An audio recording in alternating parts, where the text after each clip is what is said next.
tarde a todos. Que a paz de Jesus esteja em nossos corações. É com muita alegria que todos nós nos encontramos reunidos, com a graça de Jesus, com a assistência da espiritualidade maior, que está sempre em cima da gente, né, nos trazendo amor, consolo, paz, envolvendo-nos, intuindo para que estejamos melhorando cada vez mais. E essa melhora há de acontecer, há de se fazer. A gente tem que ter, em primeiro lugar, aquele atributo de Deus mais difícil, aquela virtude mais difícil que é a paciência. Se tivermos esta virtude para nós, pacientemente, esperando a nossa vez, ela chegará.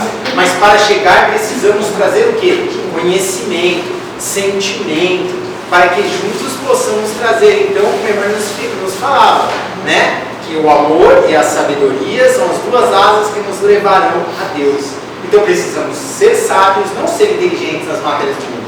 Ser sábio realmente é estarmos entendendo todo o contexto da vida, e sermos amorosos, né? Buscarmos sentimento para fazermos então estarmos crescendo, evoluindo, né? Alçando melhores condições. Pois nenhuma ave que esteja com uma asa ferida vai alçar um voo, jamais. Vai ficar rodopiando no mesmo lugar como a gente continua rodopiando até hoje, né? Mas vai chegar um momento que a gente vai estar assim conseguindo e vamos alçar este voo. Se Deus quiser, Deus quer e nós também temos que querer. E, gente, hoje quem vai fazer a palestra vai ser a nossa irmã Sandra. A Sandra vai falar hoje sobre um livro muito bacana, o 2000 anos, 50 anos depois, Paulo Estevão, depois Ave Cristo. Então, Renúncia, Ave Cristo é o quinto. Então, é o quinto livro da coleção dos romances de Emmanuel. É lindo. Emmanuel tem um monte de livros aí, né? Muito maravilhoso. Esse livro é muito bacana mesmo. Ela vai falar, né? Para vocês lerem todos os outros, mas é realmente muito bom. Então, Sandra, boa palestra para você.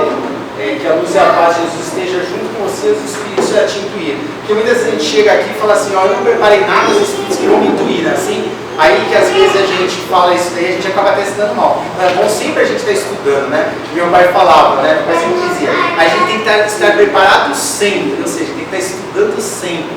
Isso é muito importante. Pois quando chegar no momento certo, a gente vai dar a oportunidade que a espiritualidade maior faça o melhor, dê o melhor de nós, né? De possa dar o melhor que nós para ele. Fica à vontade. Olá. Muito boa tarde.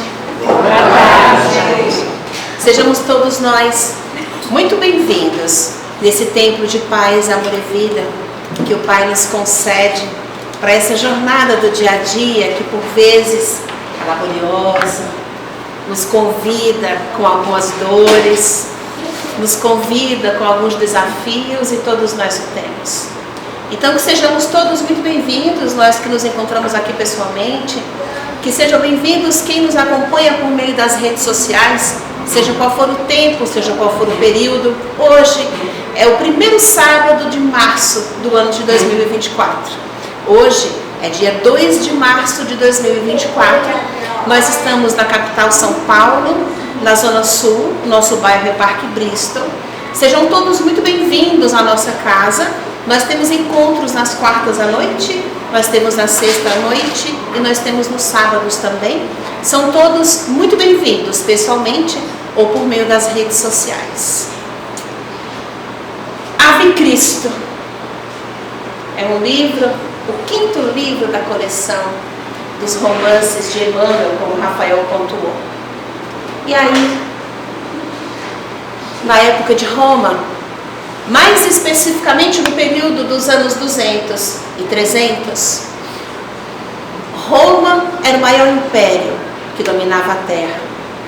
Nesse período, os circos onde aconteciam os sacrifícios dos cristãos eram o evento de maior festividade que se dava naquele período. Quando os gladiadores chegavam nos circos, o imperador lá se encontrava para celebrar a grande festividade. Era a comemoração de pão e de circo. É daí que vem. A população faminta recebia por parte do governo as festividades que se davam pelo massacre dos cristãos, a pedido da população inclusive, e naquele período o governo distribuía pão. Então é daí que vem que o governo distribui pão e circo para a população. Os gladiadores Quando se colocavam no centro do circo, dirigiam-se ao imperador, posicionando-se a eles, diziam: Ave César, os que vão morrer te saúdam. E assim, eu quero compartilhar com vocês uma narrativa, um pedacinho só,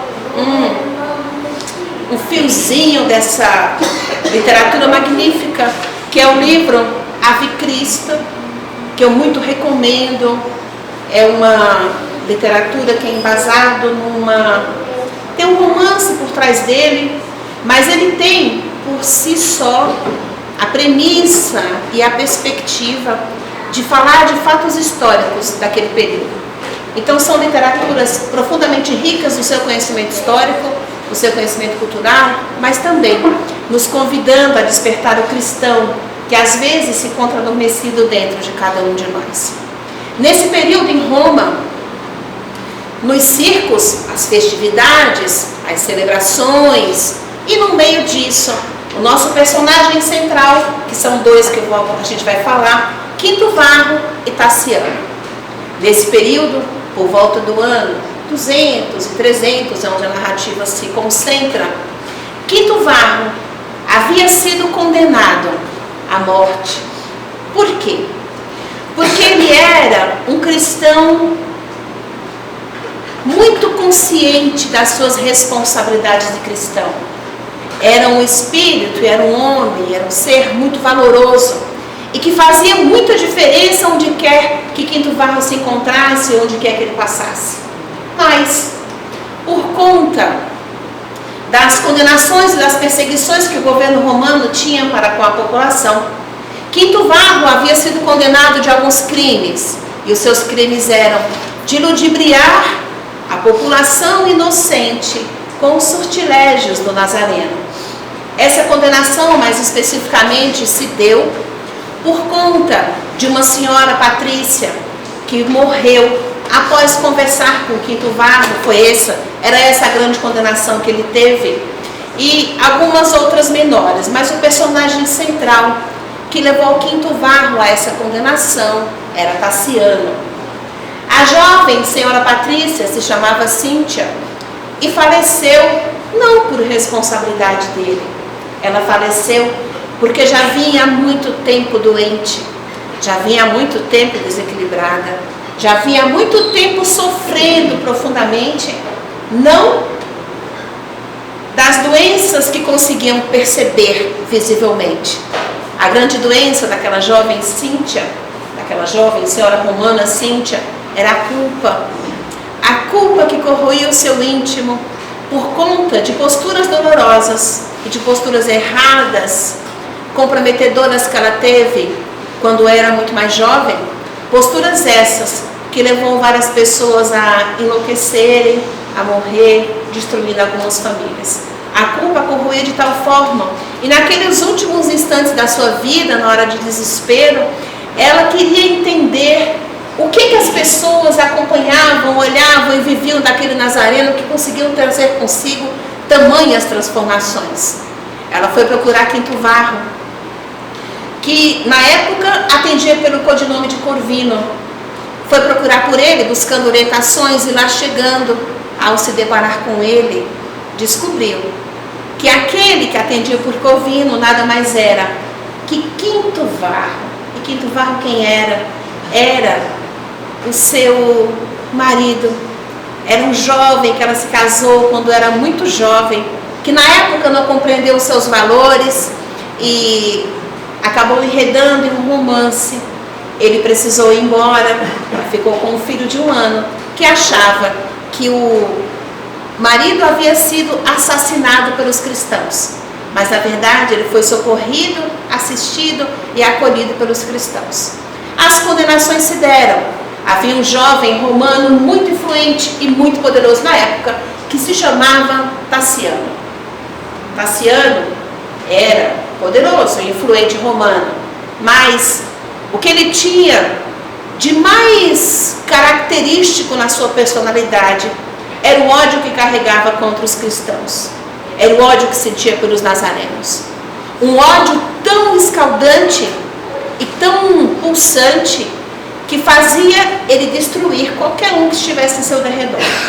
Ao longo da vida, uns anos anteriores a esse fato, Tassiano vivia em outras cidades e ficou muito doente, porque naquela época havia uma grande peste que tirou a vida de muitos cidadãos romanos. Tassiano pegou essa doença, ficou muito doente.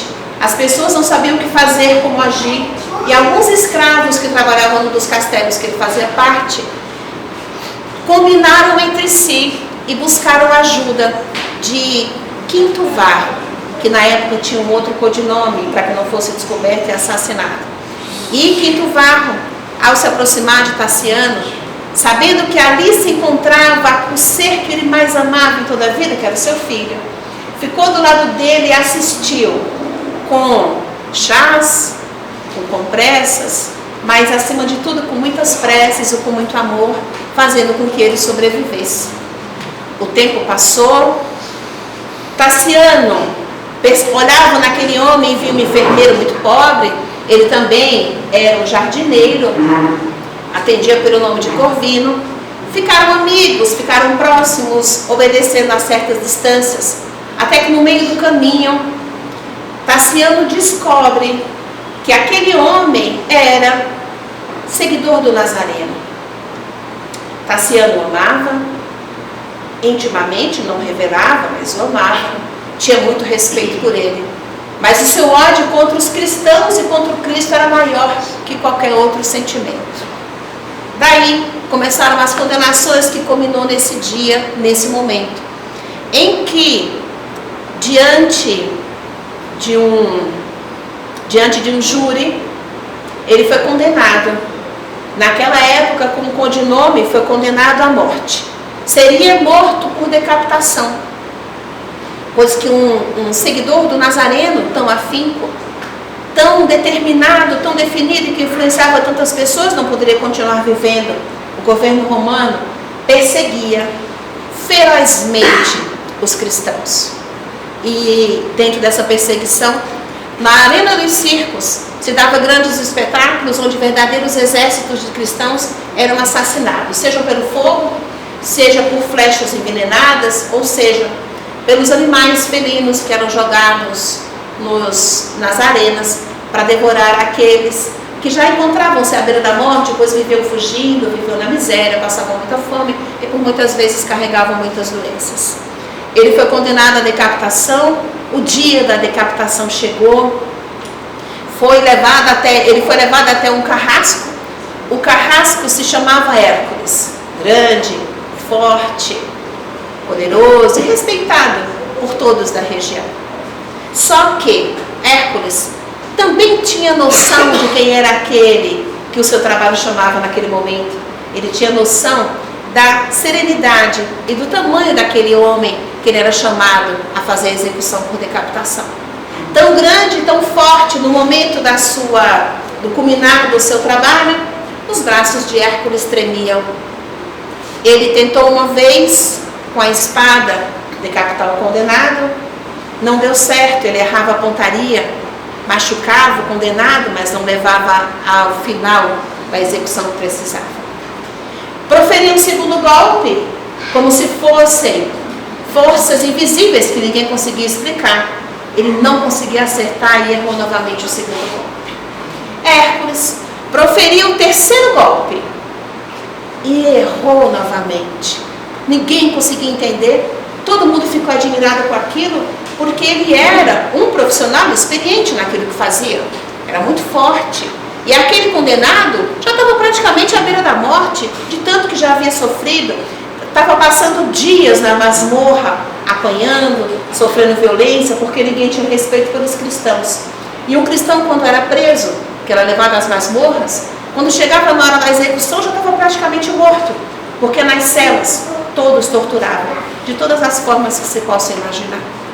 Torturavam o corpo, pois que o espírito acendia e se iluminava a cada instante mais. Hércules proferiu o terceiro golpe, não conseguiu levar a contento a execução que precisava ser proferida. Mas em Roma havia uma lei. As mortes que seriam proferidas por decapitação seriam proferidas no máximo em 3 golpes. Se no terceiro golpe a execução não se desse, parava-se por ali, o condenado era levado novamente à cela para que morresse naturalmente. Não seria mais condenado, entre aspas, né? Seria levado à masmorra, ficaria na cela e morreria naturalmente. Assim se deu com Quinto Varro. Foi levado todo machucado, os golpes machucaram todo o seu corpo. Ele estava ensanguentado, foi tirado dali, nos seus últimos suspiros, e levado às celas. Mas, quando a gente fala de um espírito nobre, quando a gente fala de um gigante, quando a gente fala de alguém que é à frente do seu tempo, não nos nossos olhos humanos, porque para a gente ser à frente do tempo é andar coberto de ouro.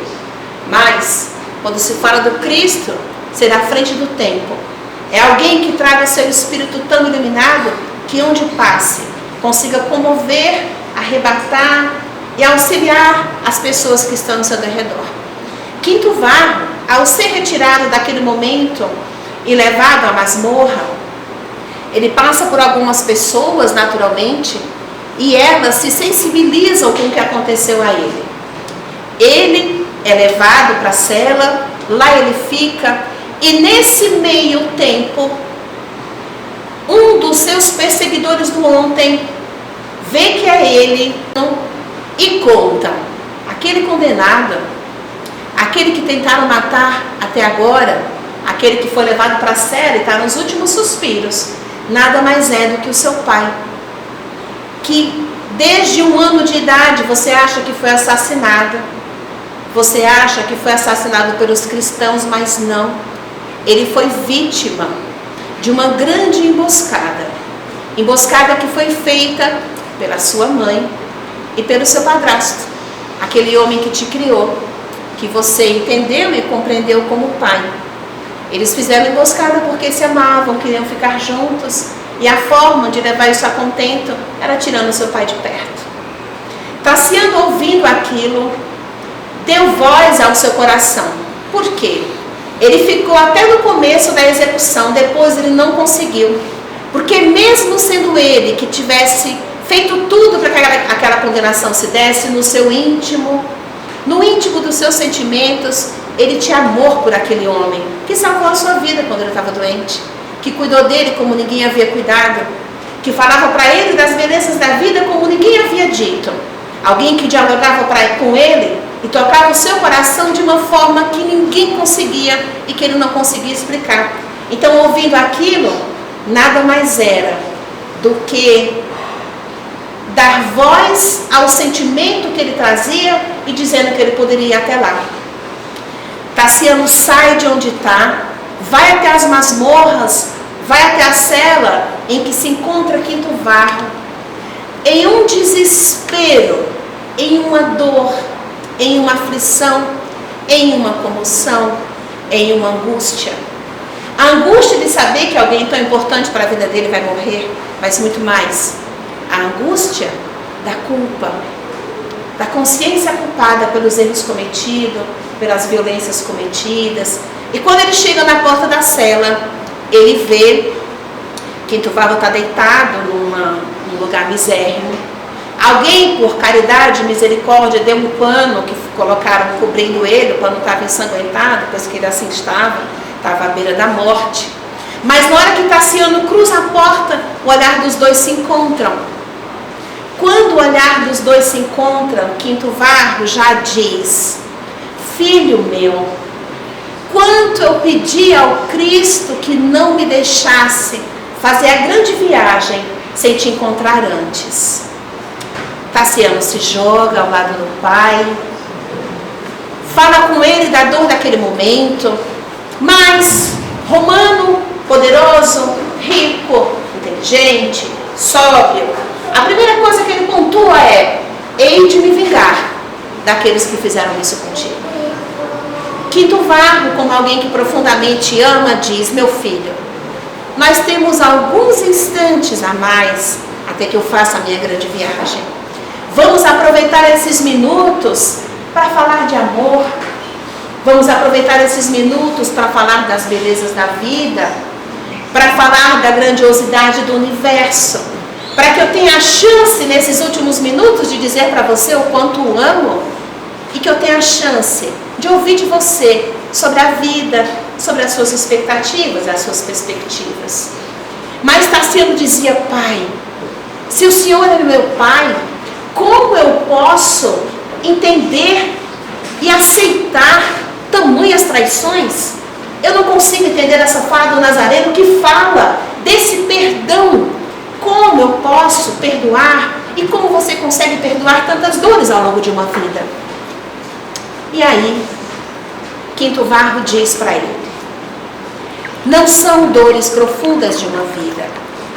Eu fui embora porque a sua mãe e o seu padrasto se amavam. E eu sempre respeitei todas as vontades dela. Você não deve se revoltar com ele, porque ele te cuidou, amparou, deu assistência e foi um pai para você que eu não consegui ser. Olhe por esse lado e ame-o, respeite-o e trate-o bem, porque ele é o seu pai. E eu tenho profunda gratidão por ele. Aquela Cíntia que havia falecido no dia anterior, que era a mãe dele, Quinto Varro disse: meu filho, a sua mãe fez a grande viagem ontem e eu estou fazendo hoje. Não posso ter o meu coração em paz se você ficar com um sentimento de revolta e de ódio. Não há necessidade. Esse homem foi o seu pai e ela foi uma grande mãe. Você teve tudo o que precisava e quem sabe até mais do que eu poderia te dar. Ame-os, ame-os e respeite-os, porque é isso que o Cristo nos ensina. O amor em todas e quaisquer ocasiões. O amor acima de quaisquer atitudes que sejam. Passa-se essa cena. Tarciano ao lado do pai. Quinto Varro começa a jorrar muito mais sangue e silencia. Silencia, faz a sua grande viagem. Naquele ambiente, Quinto Varro fecha os olhos. No ambiente da terra, ele fecha os olhos e está numa cela miserável, coberto de sangue, num lugar de sujeira, de mau cheiro, de dores. Ouvem os gritos das pessoas lá fora, da população, pedindo a morte e a condenação dos cristãos. Em meio a tudo aquilo é o que se vê na terra. Mas o nobre Quinto Varro fecha os olhos e imediatamente abre-os novamente. Vê o seu corpo do lado ensanguentado, mas aquele lugar que aos olhos da terra era escuro, aos olhos espirituais era extremamente iluminado, porque no derredor havia um número gigantesco de anjos e de mentores amigos, que são amigos de Quinto Varro, nobres tanto quanto ele, amáveis tanto quanto ele, grandes tanto quanto ele, e que vieram receber um amigo que retornava para casa. Do lado da terra havia dor, mas do lado espiritual o amor se fazia no seu maior esplendor. Em meio àquele ambiente também havia um coral de crianças para receber o herói Quinto Varro. Esse coral de crianças, muitos dos seus integrantes eram crianças que haviam sido socorridas por Quinto Varro na terra, que quando ele estava encarnado, ele criou um orfanato para assistir os filhos dos cristãos que eram assassinados na arena e que deixavam seus filhos. E filhos de cristãos não eram socorridos, não eram assistidos e não eram amparados. Quinto Varro abriu um orfanato. Muitos deles, das misérias que viviam, das dores, das angústias, morriam também. E lá estavam com um grande coral de crianças a receber o seu pai do coração. E esse coral era conduzido pelo jovem Silvano, uma criança de 5 anos, que foi assassinado a mando de Tarciano, mesmo Quinto Varro naquela época como Corvino, implorando que não fizesse aquilo, que era apenas uma criança de 5 anos.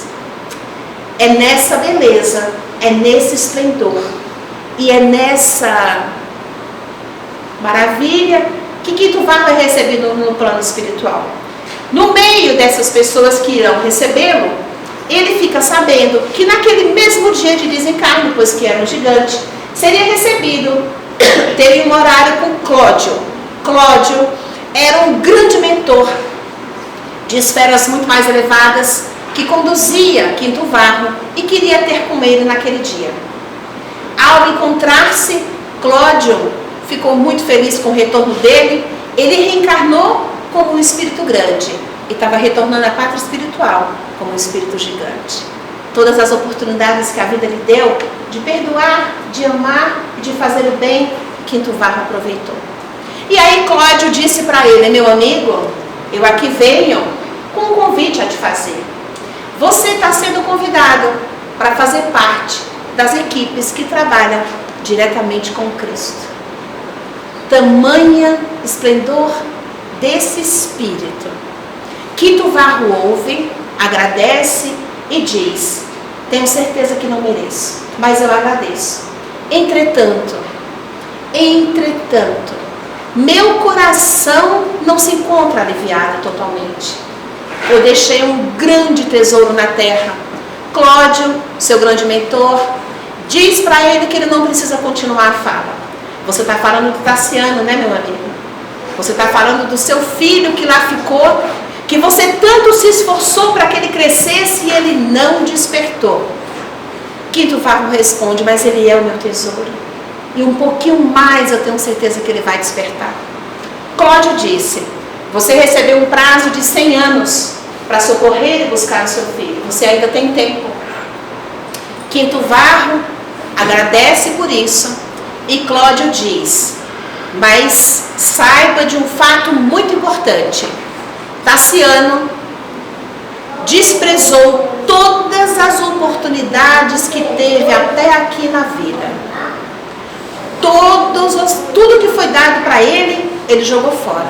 Toda a assistência que ele recebeu até então, nada ele quis aceitar. Ele não quis aceitar o amor, a beleza e as dádivas do Divino Mestre. Assim, a partir daqui, Tassiano vai receber a visita de uma grande mestra, que essa ensina a todos nós, é a mestra Dor. Tassiano, Quinto Varro agradece a Cláudio. O diálogo deles encerra-se por aí, no meio daquela grande festividade, pois que um grande anjo retornava para casa, como Quinto Varro. O caminho segue por aí no campo espiritual.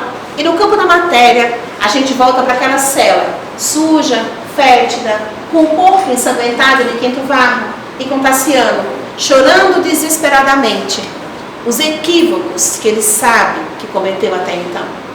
O grande julgador das nossas vidas não é um juiz que vem de fora, mas é a consciência que fala com a gente, a consciência que nos convida, a consciência que dialoga, a consciência que diz: poxa vida, não dá para dizer que foi o outro, ou não dá para dizer que você não sabe.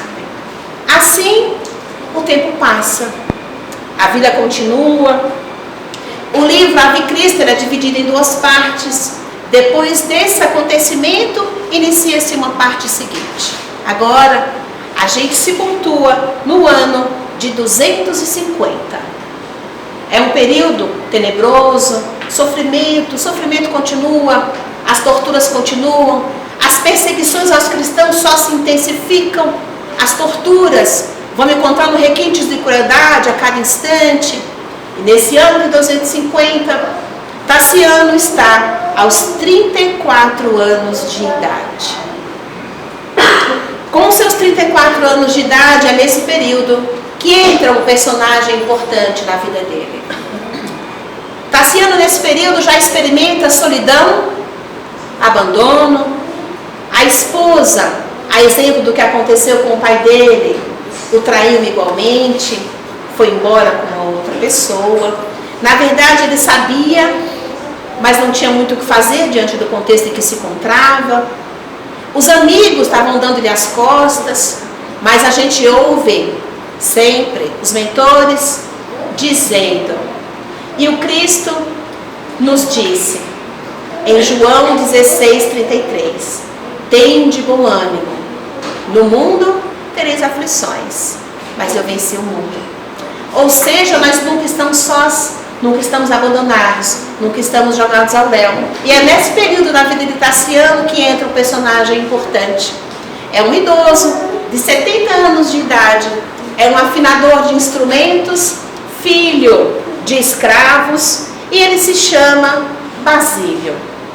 É um cristão valoroso, é um cristão que, assim como Quinto Varro, somava por onde passava, tinha sua mensagem de amor, de afeto, de acolhimento para todos que se colocavam no seu derredor. Existem literaturas depois que foram escritas pelo marido de Meimei, Arnaldo Rocha, quando estava encarnado, e Basílio. Esse personagem Basílio é Emmanuel, que escreveu o livro. Nesse período, a vivência dele, esse personagem Basílio, que na época entra nesse livro, Ave Cristo, como um idoso de 70 anos, afinador de instrumentos, filho de escravos, era Emmanuel, que agora vem com o nome de Basílio. E Basílio tinha uma filha adotiva, chamada Lívia.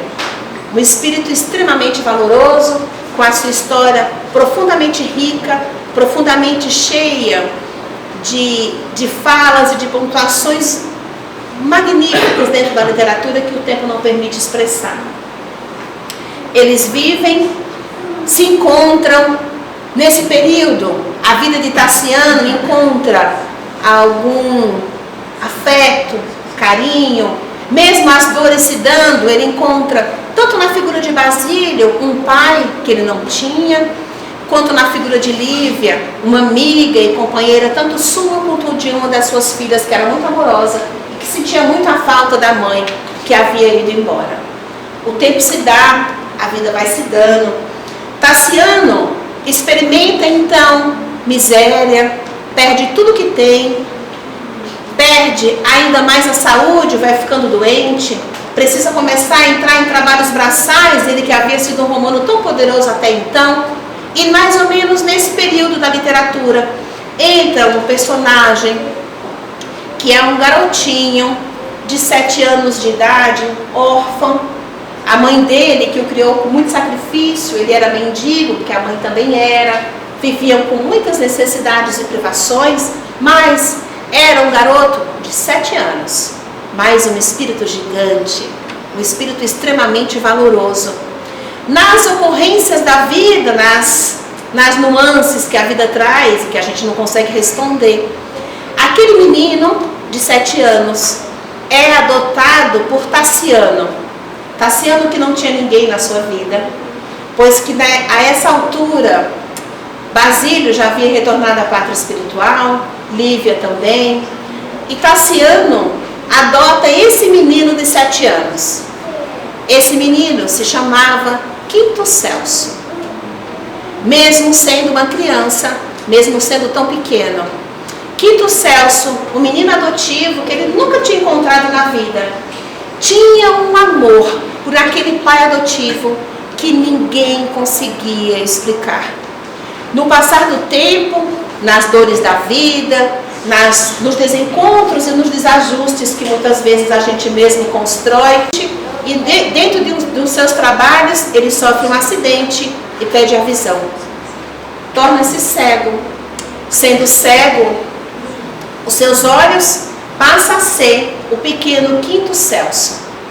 Quinto Celso cuidava dele com um desvelo, com um amor, com uma dedicação, que Tassiano não fazia nada sem que ele estivesse junto. E aquela criança tão pequena, tão sem instrução, tinha tanta maturidade emocional que ele era o confidente de Tassiano. Tudo que Tassiano ia fazer, perguntava para o pequeno Quinto Celso o que ele achava. Para o pequeno Quinto Celso qual era a opinião dele. Nas horas de dor, de angústia, de amargor, na vida de Tassiano, Quinto Celso estava do lado, acariciava o seu rosto, repetia inúmeras vezes o quanto o amava, o quanto ele era importante para ele. E aí, na vida desses dois, o tempo foi se dando, Tassiano cada dia em mais miséria, buscando condições financeiras para conduzir a sua família, para que eles vivessem com dignidade. Ele também amava muito aquele menino e ele queria garantir para ele o mínimo da vida, pois que ele sabia que luxo ele já não teria mais condições de fornecer. Uma das saídas deles, eles foram pedir ajuda a algumas pessoas, todos viraram as costas, a exemplo do que o Tassiano, quando era jovem e poderoso, fazia com todos. Todas as vezes que alguém virava as costas para ele, ele lembrava que ele também tinha tido atitudes assim lá atrás. Numa dessas visitas, eles foram buscar ajuda, as portas se bateram diante deles, eles estavam indo embora para pedir assistência a uma família cristã. No meio da rua, em Roma, as perseguições muito acirradas, os guardas romanos os prenderam. E no dia seguinte, haveria uma grande festividade no circo. Prenderam e disseram: já vamos colocar esses dois nazarenos miseráveis para as comemorações de amanhã. Tassiano tentou justificar que ele era um cidadão romano, que ele tinha um histórico, que ele tinha família, que ele tinha um nome a zelar, mas não foi ouvido. Estava na rua, estava cego, agora já não tinha mais a mesma aparência que tinha antes. Foram colocados nas celas. Foram colocados juntos. E naquela hora, a cegueira foi algo que veio a favor. O pequeno Quinto Celso olhava aquela miséria, olhava aquela dor, aquele lugar fétido, os gemidos daqueles que lá se encontravam há muito tempo e que seriam assassinados no outro dia, já sabiam. Mas, como estava cego, o pai dele não conseguia enxergar. E ele transmitia para ele que o ambiente não era tão feio quanto realmente era. Quinto Celso foi, juntou umas coisinhas que tinha e tentou improvisar uma cama para que o pai lá ficasse. Assim foi. O dia amanheceu, eles com fome, com sede, sem nenhum tipo de assistência. O dia amanheceu e o pequeno Quinto Celso amanheceu com muita febre. Ele havia pego aquela peste que estava contaminando e matando tantas pessoas. O dia amanheceu, ele se encontrava daquela forma, as portas já iam se abrir para que eles fossem colocados na arena para serem assassinados. Quando foram colocados, como o Quinto Celso estava muito doente, quem estava muito doente era fixado numa coluna para ser queimado, para que aquela aparência feia não machucasse os olhos dos romanos que estivessem ali assistindo o espetáculo. Nesse momento, o Quinto Celso foi separado do seu pai Tassiano e foi colocado na arena. Alguns cristãos, vendo o amor que eles tinham um pelo outro, conduziram Tassiano para que ficasse perto do seu filho e eles ficaram juntos. Só que enquanto as portas da prisão, do calabouço se abriram e eles eram conduzidos a uns pequenos passos para se colocarem para que o sacrifício se desse, algo de muito profundo foi se dando na vida de Tassiano. Ele até então não havia aceitado o Nazareno, não havia aceitado o Cristo. Mas naquele momento de tão profundas dores e o momento em que daqui a poucos instantes faria uma grande viagem, ele começou a pensar: será que existe algum sentido realmente para que essas pessoas se sacrifiquem até a morte em nome de um carpinteiro? Será que existe algum sentido para que esses miseráveis consigam trazer falas e verbos de amor e de conhecimento que em toda a minha vivência de romano, poderoso e rico, nas melhores escolas e com os melhores instrutores eu nunca tive? Naquele pensar, naqueles últimos instantes, naqueles poucos passos, ele conseguiu abrir seu coração um tantinho e dizer: tem que haver sentido. Há algum sentido? Eu quero buscar qual é esse sentido que o Nazareno traz. Ele é colocado, então, pertinho de Quinto Celso. Os soldados acendem o fogo, Quinto Celso começa a queimar. Tassiano não vê, porque ele não enxerga, mas ele pede ao filho, ele diz: filho, eu agora acredito no Cristo. Você pode me ajudar para que a gente nesse instante faça juntos aquela oração que você sempre fazia? E o pequeno Quinto Celso, com o corpo queimando, sem que o pai visse, diz: claro, pai. Reúne as forças e diz: vamos orar. Pai nosso, que estais nos céus. Quando ele termina a oração, a sua voz silencia, porque ele retorna à pátria espiritual, faz a grande viagem. Tassiano percebe que aquele filho que ele tanto ama acabou de fazer a grande viagem. Ele entra em desespero e vai proferir alguma coisa quando ele sente que uma fera africana atinge o seu corpo e ele cai. Quando Tassiano cai, ele levanta. Só que ele levanta de uma forma diferente. Ele caiu, estava tudo escuro. De repente ele ficou de pé e viu a luminosidade se fazer. E ele olhou de lado, viu o corpo. Ele havia desencarnado também. Tassiano desencarnou na arena, olhou o seu corpo, não entendia aquilo, mas estava inebriado com aquele momento que se dava, que ele também não conseguia explicar. Olhou para o seu corpo, olhou, percebeu que enxergava e procurou pelo seu filho. Quando ele olhou, que ele viu onde estava o corpo do filho estava ali, terminando de queimar.